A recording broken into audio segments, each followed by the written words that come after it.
Lucy, hi, welcome to the show. Hey, thank you so much for having me. It's a pleasure to have you. So, first question, what was the highlight of your 2023? Oh, the highlight of my 2023. I honestly think it was just getting to the end of it and kind of looking back and reflecting on all the places I went. And, at the start of every year, I feel like we write down or we have a calendar I do for my travels and my races. And to have completed a whole year, pretty much with what I'd planned and with some extra little goodness sprinkled in. It's a rare thing. Usually there's a lot of pivoting, there's some turbulence along the way, but 2023 was after a few years of a rocky going. It was cool just to have smooth sailing. So it was, yeah, I'm just proud of getting through that and enjoying it. And then, when, as an athlete, you look at the year ahead, how do you prepare for it? Because people write down their resolutions, what they'd like to do, but yours is like a bit higher stakes, I imagine, when you're like, okay, I'm going to do this, I'm going to do that. Yeah, it's super challenging. And I think I'm seeing athletes shift away from announcing calendars purely because you just can't predict whether you're going to be ready for these races and how your body's going to respond. And especially when you're performing at such a high level, you're walking such a fine line and it's really easy to step over it. And I think I went one way where I released my calendar and I felt the pressure to do all of them. And then I went the other way of not releasing it or just releasing like the big ones. And that just placed a lot of pressure on those specific ones. And so instead, like for this year, I'm kind of like, I'll be in the US, then I'll be in the Europe, then I'll be in Australia, and then I'll go back to Europe. That's my plan. What I do in those countries, in those hemispheres, kind of doesn't know. Like, I don't know what distance I'll do at races, but I'll be at these events, which I think is just like a really nice, fluid way to commit to participating. But in what kind of form? I don't know. Maybe it'll just be cheering on the sidelines, but I'll be there.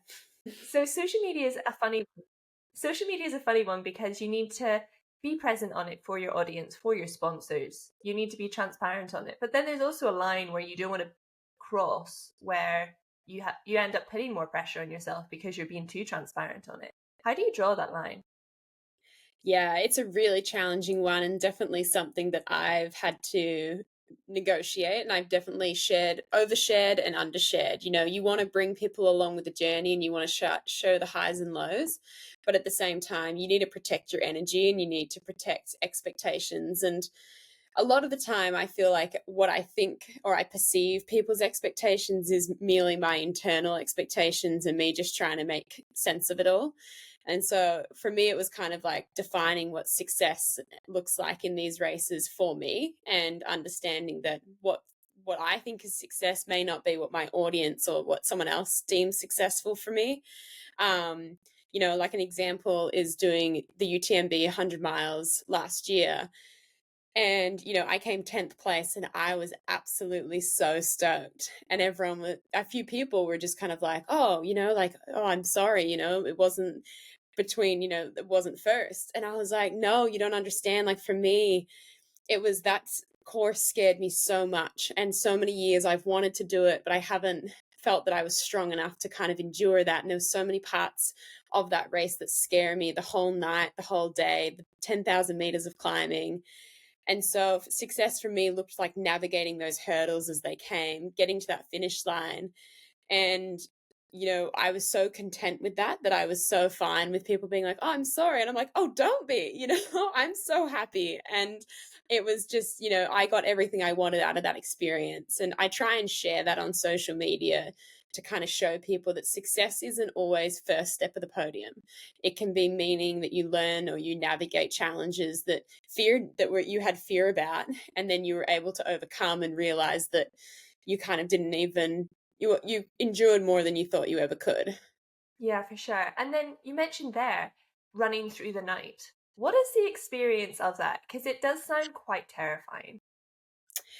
It's so funny because when I think of running through the night, it like gives me I like get a little bit of anxiety about it. But when I'm in it and I'm doing it, it's probably the most beautiful time of running and some of my favorite memories. When you're running in the night, you have your head torch on, and all that you can see is your little spotlight in front of you. And the mountains disappear, the landscape, the people around you. all you have is that little step of light, and that's where you're going to put your right foot and then your left foot. And it really just simplifies your life, for hours and hours and hours. All you're doing is focusing on that little bit of light. And I think sometimes in the daytime, we can get so distracted and worried about the big mountains in front of us, the people on the sidelines looking at us, and we forget that all we need to do is focus on is that next step, just making that next step count, and they'll all add up and they'll move us forward. So I think it's such a beautiful time to run. But in saying that, I would avoid it if I could, because it's beautiful, but it is, there is like, if you can see that darkness is like not to worry about, rather than focusing on worrying about that darkness and what could be there, that's when you find the peace. But you've just got to relax and sink into that little bubble of light that you've been given. I love how you've turned that into a metaphor. That's really beautiful. You're like, just focus on the steps. That's so nice. Suddenly you get this like poetic answer to this question. Oh gosh.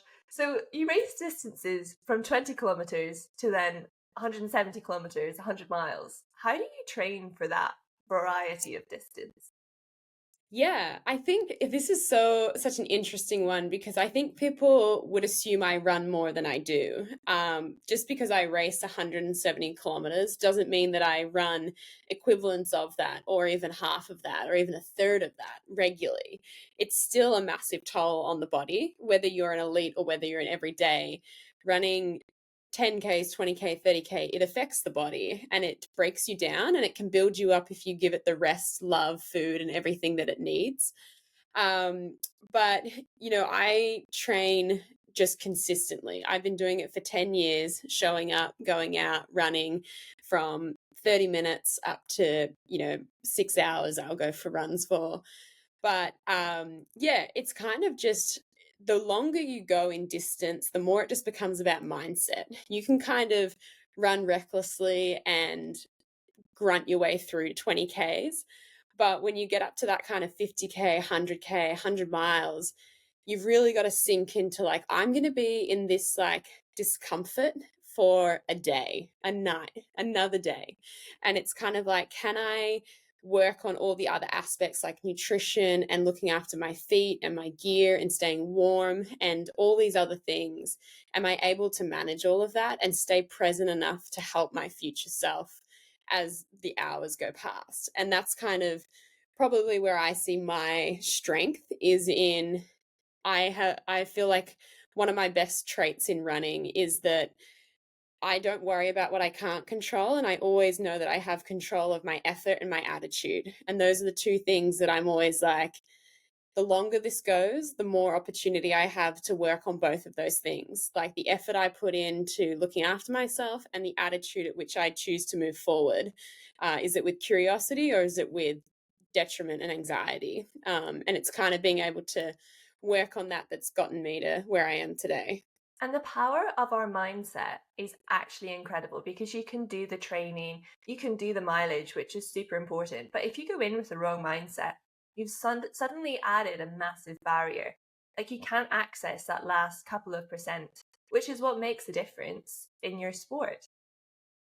Totally. Yeah. I mean, they say, running is like 20% physical and 80% mental. And I totally agree with that. You have to want to be there, and you have to you have to find enjoyment in it, and you have to be curious, and you have to be gentle with yourself. And then you have to be able to kind of compartmentalize and choose whether is that a pain that is just because I've been moving a long time, or is it a detrimental pain? Am I pushing too far right now? And it's all these kind of like question marks. And you really, you go into these races and these long runs, and it's really just Russian roulette. Like half the time, it's not your fault that things don't work out. It just might be just the circumstances didn't align. And, runners, we train every day, and then we expect it all to come together on this one race day, one day of the month in the year. And, that's a pretty, that's like getting the lotto numbers. That's super hard. So it's just kind of being able to take and pull what you can from races and having a good attitude about it and realizing that as long as you have running tomorrow, it doesn't really matter how it goes today because you can try again another day. Exactly. The beauty of sport is that you have these highs and you have the lows, but you also have the consistency. It's not going anywhere. Yeah, exactly. So you've been running, you've been a trail runner for the past 10 years, you've been training, you've been racing. Then in 2023, you're like, I'm going to do an Ironman. Yeah. What was that about? Yeah, so the Ironman came out of 2023, sorry, was a really challenging year. We'd kind of come out of COVID. It was the first year of being back able to travel and to race again. And after so long being in lockdown in Australia, I was pretty eager to get back onto the circuit. And it's really hard to know where you are when you're training alone against the rest of the competition. And I was signed up and on the start line of the biggest race in ultra running, Western States 100. And I got 30 miles into this 100-mile race and I fell and I hit my head and got a concussion. And so I ended up kind of having to take some time off, and it really rattled me. And I put so much energy and, like we were just saying, so much time, so much commitment, and then one wrong step just brought it all crumbling down. And it made me really question, like, this is such a crazy sport. Like, I train so much running to run so far in races to then be so sore that I can't run. And then who knows if one step's going to end me being able to run. And I just had this real kind of complex with it. And I realized that I needed to like step away from the kind of extreme running that I was doing, 100-mile distances in the mountains, really technical on the trails. And I'd always been interested in an Ironman, but where that fit in my career was just kind of maybe something I would do when I retired. But I had been approached by Ironman about doing one as a bit of a kind of like how they invite influencers and stuff. And I was like, oh, actually, I think this is like the perfect end to the year. I think I don't really want to run. My concussion doesn't really like running, but it really loves like just cycling and moving quite like not as bumpily. And I really enjoy the swimming and the meditativeness of putting my head in the water. And so I just swam and cycled my way to my first Ironman. Granted, I was like, I can run a marathon. I think I'm going to be okay with that part.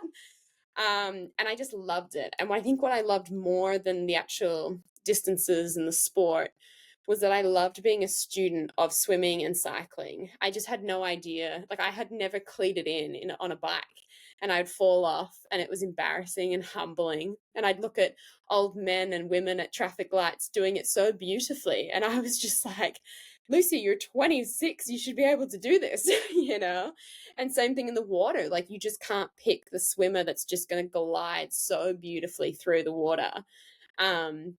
And so I just loved like asking silly questions and learning kind of how runners will come to me and ask about ultra running. And I kind of just loved being that student again. And I felt like when you start from scratch, the gains and the improvements go up really quickly and they're very confidence boosting. And that's how running was for me when I began. But the more you do it, the more numb you become, and the more, the increases and the gains are just so minute, and they're seconds, they're not meters and kilometers and minutes.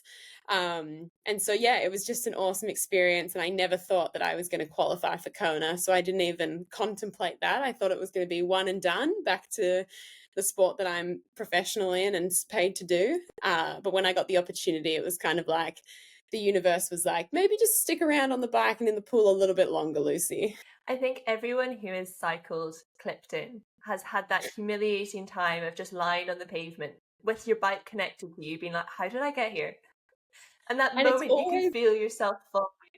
No. Yes. And for me, it was always at the end. Like, I'd get to my driveway and I just forget that my feet were attached, and I just try and walk off the bike. And my neighbor across the road was just like, look out their window, and he was just like, maybe just stick to running, Lucy. Like, this, you look like beat up on this road. But yeah, it's very humbling and definitely something that still I'm not super confident in, but it's been a cool skill to learn. Similarly, tumble turning in the pool, I just do a somersault and end up whatever way looking at the sky. But it's not pretty, but I get there. I love how you've mastered running and you're like a professional runner, and then suddenly you're having to go and like, how do I do this like quite simple thing of this sport? Like I can go forever, but I just can't do this like complex part that I need to do. Totally. And what I Oh, loved it's funny. about it was like training with people in triathlon, people rise to the top with whatever sport they're confident in. So I joined a few training groups, which was one of the things that I do a lot of training for ultra running alone. Obviously, I have lucky hours and I'm grateful that I can run at midday if I want to. I'm not getting up super early. But I joined some triathlon groups for like the bunch rides and some swims in the ocean with people. And it was cool to see just how like a swimmer would take the lead on the swim. But then, when it came to running, I was like, I got this, like this is my area of expertise. And just kind of like the ability to, everyone got to kind of rise to what they preferred or were the best at, what their strength was, and where their kind of knowledge comes from. And I really just loved that. It felt very mediating between us all, that like sometimes we'd be at the front, sometimes we'd be at the back, depending on the sport, depending on the day. But we all got a chance to kind of like do the thing we love, and show that we love it the most. And how did you change your training schedule? Did you like increase your hours or just like assign them differently to suddenly having to do these three sports? I mean, maybe you did some cross training previously with them, but it's just like a lot of things that you have to be really good at for triathlon. Yeah. Oh my gosh, it totally is. And like I'm good at some of them, and at running I'm strongest. At swimming I'm probably the second, and then cycling is my Achilles heel in the whole thing. But for me, so I run in full training, which I am now, for a 100-kilometer running race. I run like 15, 16 hours a week. Triathletes, and I don't know how people do this with families and jobs, and like my plants die when I train for a triathlon because I am not giving attention to anything. Like I have succulents that are meant to withstand deserts will die because I have no time. Like I was training probably like 25 hours. So I was doing runnings. Probably I dropped my running down to about 8 hours, which is still high for a triathlete. And then I was cycling less than I should and swimming probably about the same as what everyone else was doing, about 5 hours. Um, but I had all day, I was like, this is such a season of life to do an Ironman because I have the privilege of, I can fit them all in daylight, eat in between, nap if I need, and still get to bed at a reasonable time. But it was when I met up with these people in training groups that were mums and dads who had kids, who had jobs. And I was just like mesmerized by what people will do for a sport that they love, and really inspired by it. It made me very grateful for my situation, but also there's really no excuses when you see what people are enduring to go and endure an Ironman. And what I'm kind of hearing from what you're saying is suddenly you had this like community within sport, and you've been running and training by yourself for all those years at the pinnacle of trail running. But then suddenly you were inspired by like amateur athletes who you're kind of going alongside and learning these new sports. And it just sounds like, as you said, it's such a season. But it sounds really cool that you suddenly had this whole new outlet that you just discovered because you were training for this Ironman. Yeah, I think ultra runners and trail runners, we have a bit of a stigma that we are kind of like lone wolves. Will run by ourselves generally, and the hours that we do, people don't want to run that many hours in the mountains and in the kind of like how far out into the mountains we go. And I think being like self-made in ultra running is very common. People are just doing it on their own. They're just head down, bum up, training away. And that's cool. And I really love those periods. And I'm in one of those now. But what I realized is through triathlon and doing this Ironman is that like you've just got to have people you can lean on, and that you can, when you don't want to go for that session, when you're a bit unsure about something, and just that kind of, just that acceptance that I just loved from the triathlete community. And it's funny because triathletes have a stigma of being like very kind of numbers orientated and, you know, quite like to the point. And I'm anything but that. I'm a trail runner that's just a bit like, you know, if it finishes on 0.99, it's fine. We can stop. Like, I'm not looking to run around car parks to make up distance. But I didn't feel that at all. And I think it's because I was so like, you do you, I'll do me. But if we can just do that around each other, then we'll both get better and we'll both learn something. And if anything, it'll create a really cool memory that we'll look back on from this training block towards this race. Such a power play, being like, I can finish on 0.99. I can just feel people listening to this like bristle. I'm sure people, you know, whenever I post it, I get like unfollows because people are like, oh no, she's one of them. Like, That's not something I can be endorsing. Draw the line. So then you do your first triathlon, which is an Ironman in Western Australia. You come fourth, which is an insane result. And then suddenly you've qualified for the World Championship Ironman competition in 2023. What's your mindset? Are you like, oh gosh, that's going to be a big second triathlon for me? Or what do you do? Yeah, I mean, it was crazy because a few people had planted the seed of like, this is how the kind of roll down works and like with the getting offered spots. And I had no idea that like when you get your name called, you have to pay on the spot. This is like a very kind of like, yeah, in the moment now you have to accept, you pay, you know, like 1,500 Australian dollars. Like it's not cheap, it's a massive commitment. And so I was, you know, exhausted from this Ironman the next day, sleepwalking my way to this thing, thinking that only 3 got spots. So I was like, oh, bummer, I was close, but no, that's okay. Like, whatever. I'll just go celebrate the women in front of me. And when they called my name, I just remember thinking, you know, one, do I have the funds in my account right now? Like, I don't know if I tap my card right now, if this is going to go through. But I was kind of, you know, my goal for 2024 had been UTMB, and I knew that that was September. I knew that Kona was October. And I was kind of like, oh man, this is like a very close together. You know, I don't want to disrespect either of these events by piling them on top of each other. And I don't want to put my body into any sort of hole from it. But, you know, it was just one of those things where I was like, you know what? I feel like the universe is saying this is where you need to go. This is what you need to do, and you'll make it work. And yeah, it was just kind of like all in from the beginning. I started looking at flights, booking accommodation, and just getting it all together. But I can't say that like I had this first envision that I was going to train very specifically, get my cycling hours up, join some squads in the water. And I really just kind of blindly led my way through it again, just as I did the first time. I just didn't have the time between my trail running events to really give it everything, but I gave it the best I could with what I had. And then you became the second woman who is known to have completed UTMB and then the Ironman World Champs in the same season, which is so cool. How did you kind of like process that? Were you just like going in for trying to get through them both, or what goals did you have when you approached both of these massive races?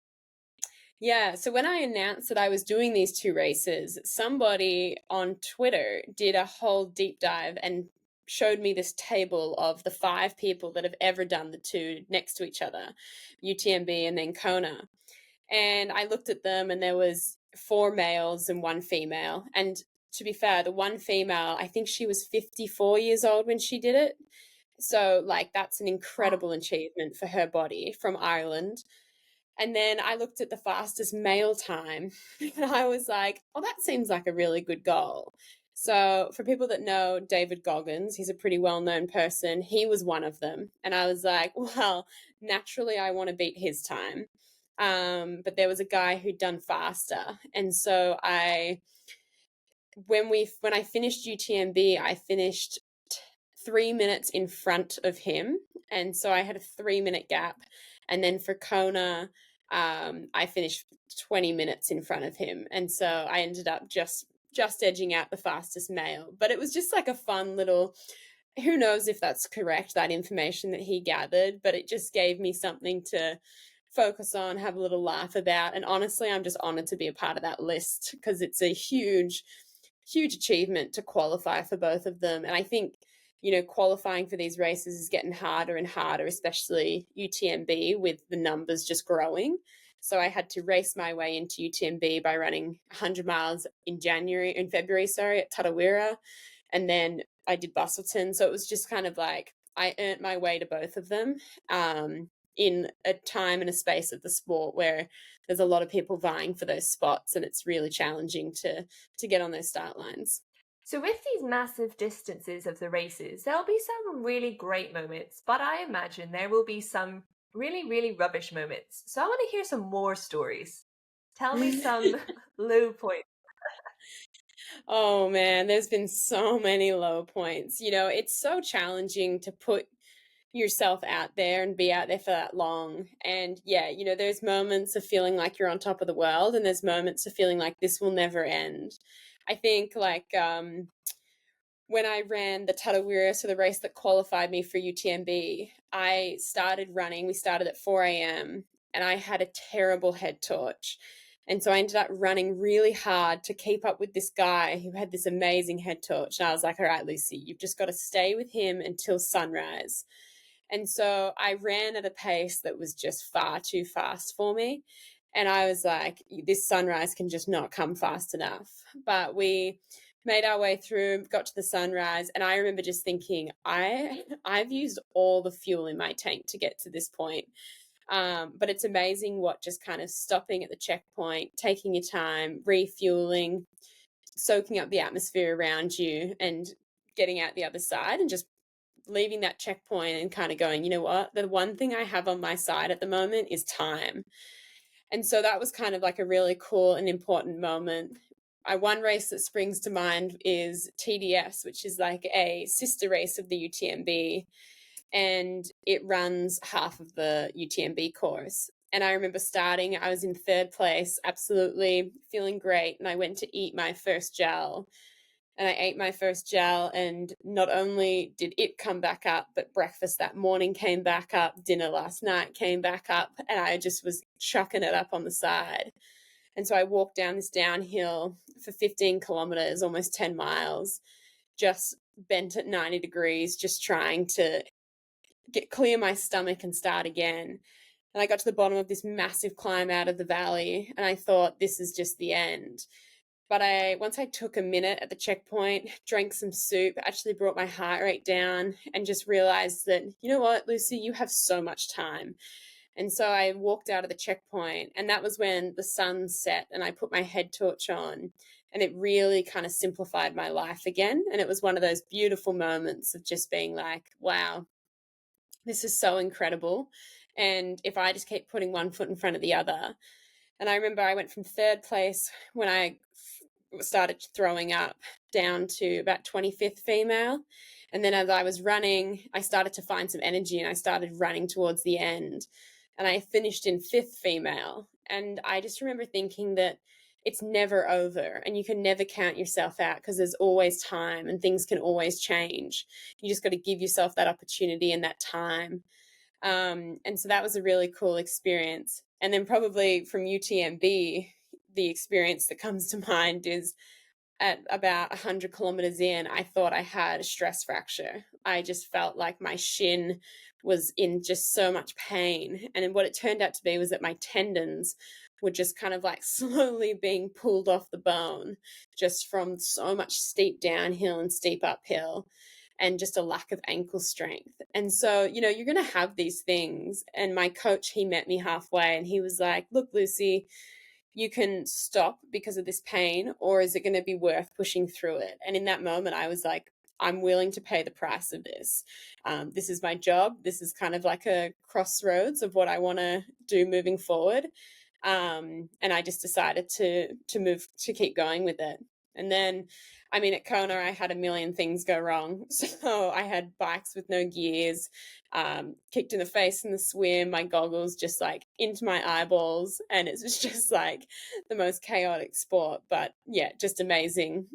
All of those experiences they were challenging, but the results and the finish line and the memories are actually really, really positive. The way you talk about your races, you sound like you do a lot of excuse me, you sound like you do a lot of reflecting and just thinking back over it and thinking about the positives of that. Do you spend a lot of time like processing it? Yeah, definitely. It's definitely one of my, I always think you can come out of a race, whether it's successful or not, with there's lessons and there's things that you learnt and tools that have been added to your toolbox, but they only come to fruition and you only see them when you take a minute to write down, what you ate, what worked, or what you did and what didn't work, what you learned, what was something that like kept repeating in your head.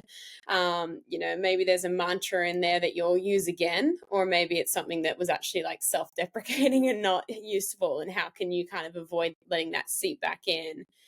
And it's actually been through doing talks to schools. So I have a package that I do for schools, speeches, and it's kind of like the lessons I've learned in running that apply to my everyday life. And so it's kind of things like that night running where, sometimes we have these big audacious goals in life, and it doesn't have to be an athletic goal. It could be business, it could be family, financial, and we can get so distracted and overwhelmed and maybe worried about all the landscape around us. But at the end of the day, if you can just put one foot forward, take one step towards that goal, you're moving in the right direction.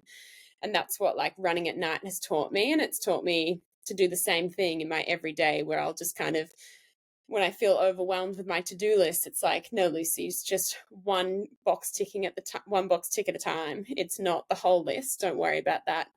And so it's just kind of like being able to put things in a line of priority. And so races have just taught me everything. It's just a heightened level of existence for a day or so that racing provides. Yeah, it's interesting because other athletes that I've had this conversation with, they say it's like a heightened level of emotion. Like you feel the highs like so tangibly, but you also feel the lows so tangibly. There's not really that mundane bit in the middle. It's either like extreme on either way, which sounds quite exhausting as well if we are actually looking at it realistically. Oh, and for sure, they say or racing is living life in a day. You feel like you live definitely a lifetime of just kind of like, you feel good, you feel terrible, you're questioning your existence, you're questioning why you do this, you're loving this, you want to sign up for the next one, you don't know why you're doing it. Like you're just constantly trying to process and deal with those emotions. And that's probably, whilst at the same time trying to look at where to put your foot and making sure that, like, how long ago was it that I ate something? Do I need a drink? Is it cold enough that I need to put a jacket on? Should I take this jacket off? Am I overheating? Should I walk this hill? Like, there's just so many things that you're trying to think about and to do. And you're trying to help your future self and you're trying to like stay present, because that's the beauty in the sport. But yeah, it's a really challenging thing and very exhausting. And I find I physically bounce back from these events really well, but you probably like you were saying, I need to write down and reflect upon these experiences to kind of like alleviate that emotional and mental toll, just to take what's in my head about that race and put it on paper and just be like, that's the flushing out of that. And then I'll go in for a light run, which is the flushing out of the running side of things that's built up in my legs. Mm-hmm. Yeah. And then you grew up in Australia, and I imagine you started running and decided, right, I want to pursue this as my career. Is the trail running community quite heavily based in Europe or in America? Or when did you decide to put it all in and actually move or race or travel to these big events? Yeah, so I mean, when I started running, I had zero intention of it becoming my profession, because I just wasn't a thing at that time. Back in, I ran my first 100 Ks. I was 15 years old with my dad. It was back in 2012. And, I remember my phone background being Emily Forsberg, just like my idol in the running world. But that was just an inconceivable thing. It wasn't a thing. There was no Australian girl living professionally through trail running or ultra running or, really running in general. And so, if you can't see it, you can't believe it. And so I just kind of was doing the sport for sport's sake and just time with my dad, exploring Australia and just having just an amazing time and experience and doing it for the love of it.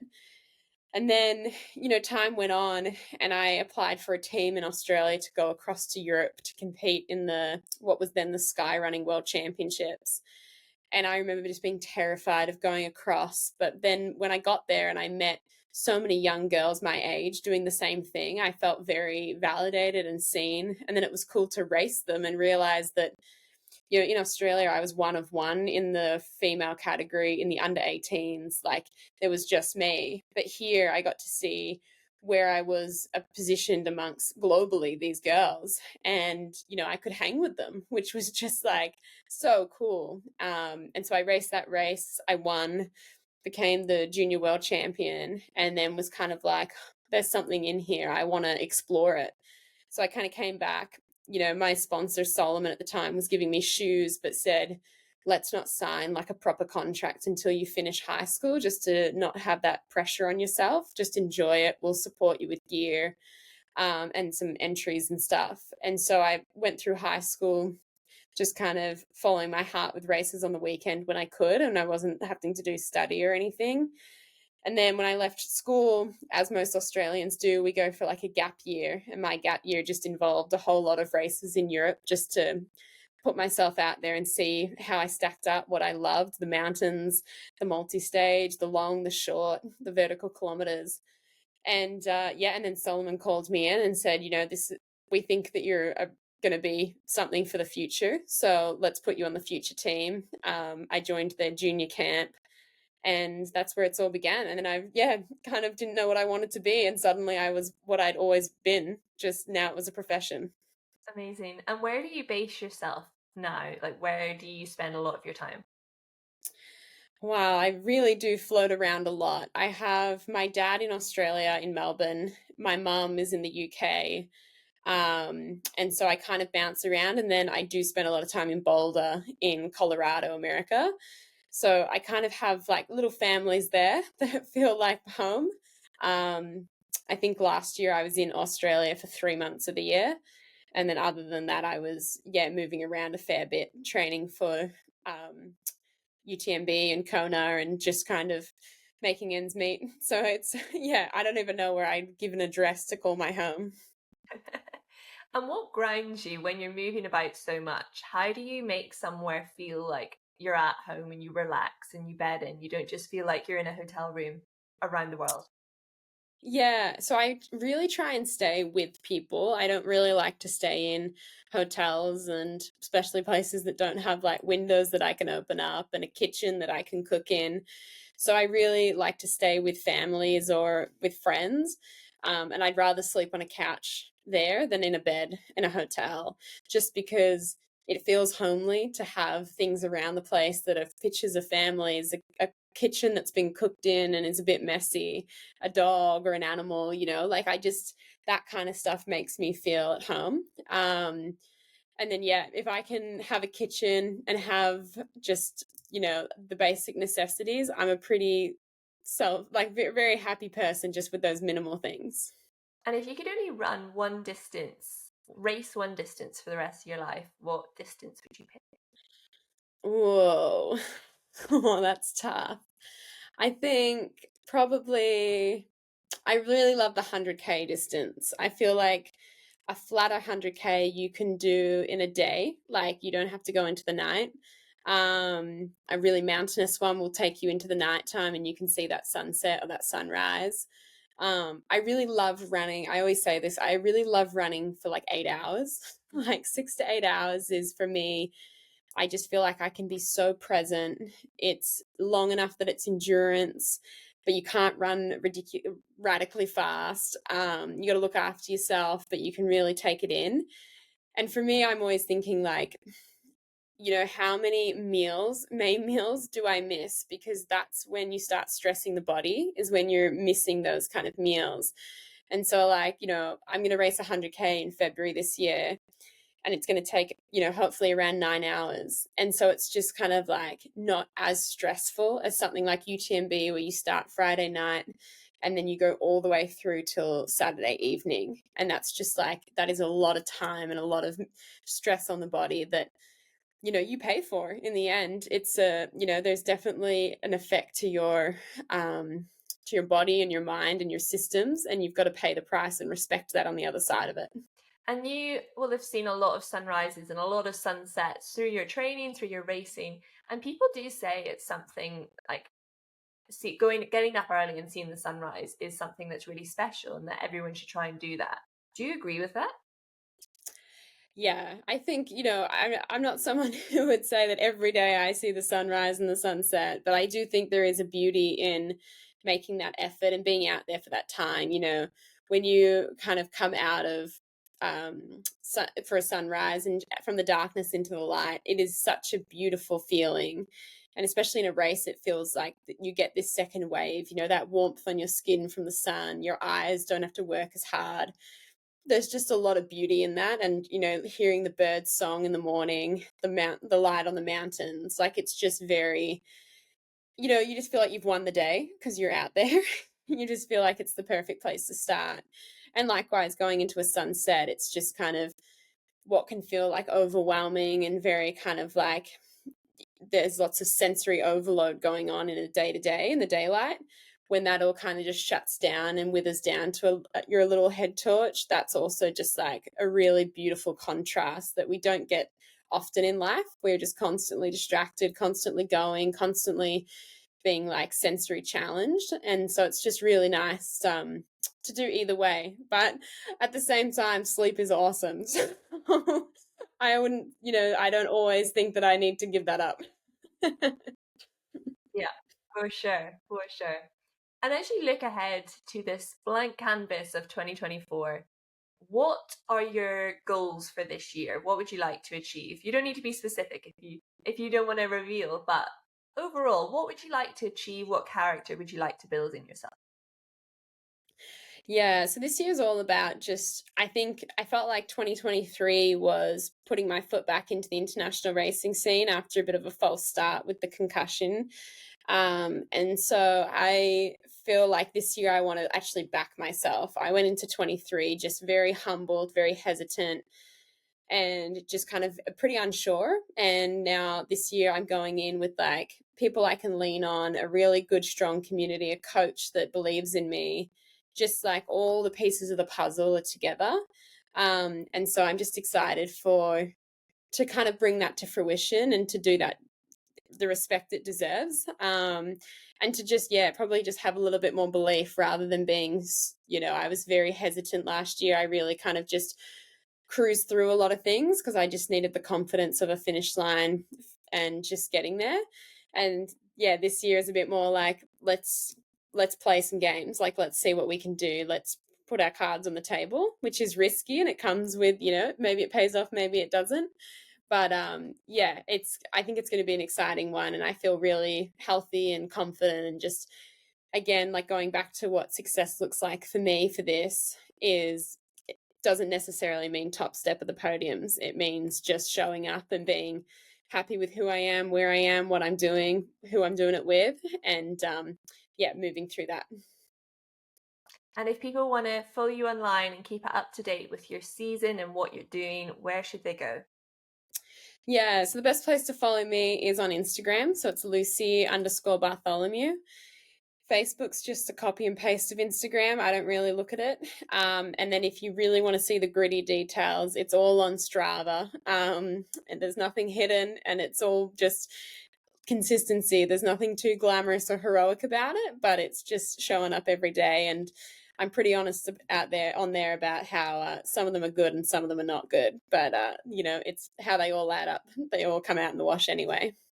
Exactly. It's the consistency, isn't it? Adding those building blocks up. But sport isn't just about glamour, I think is something that people perhaps don't realize. There are bad moments. There are bad moments. And you might see like a few photos from the great moments, but there's a lot of grinding away as well. Totally. I always think ultra running is probably one of the least glamorous sports because I just run around with snot hanging from my nose, gel half out my mouth, and sweaty mess. But just the places we go are beautiful. Living the dream. Yeah. Oh, amazing. Well, thank you so much for joining today, Lucy, and talking us through that. I find it so amazing that you were like, I'm just going to do an Ironman, and then you did it, and then you did another one, and it's just really inspiring to see how when you put your mind to something and you have the mileage behind you and you put your focus on it, you really can achieve things. And if you have your mindset in the right place, like where is the boundary? Where is the ceiling? You know, you can just keep going. And I think that's super inspiring. And I think people listening to this will really just take that on board as well. Do you know, you don't know where the boundary is. You get to decide that, which is really cool.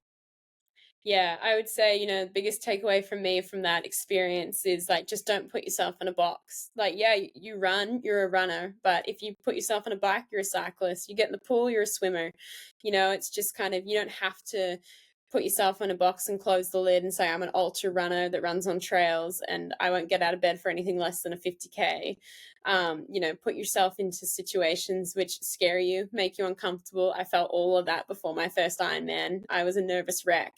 And yeah, you'll be surprised with what you come out the other side and what you learn about yourself, and you might even find that you enjoy it. Exactly. And when you feel uncomfortable, that's where you get the growth and the growth of character, and you get to look back on all these things. So incredible. Thank you so much for joining today, Lucy. I've really enjoyed our conversation. Thank you.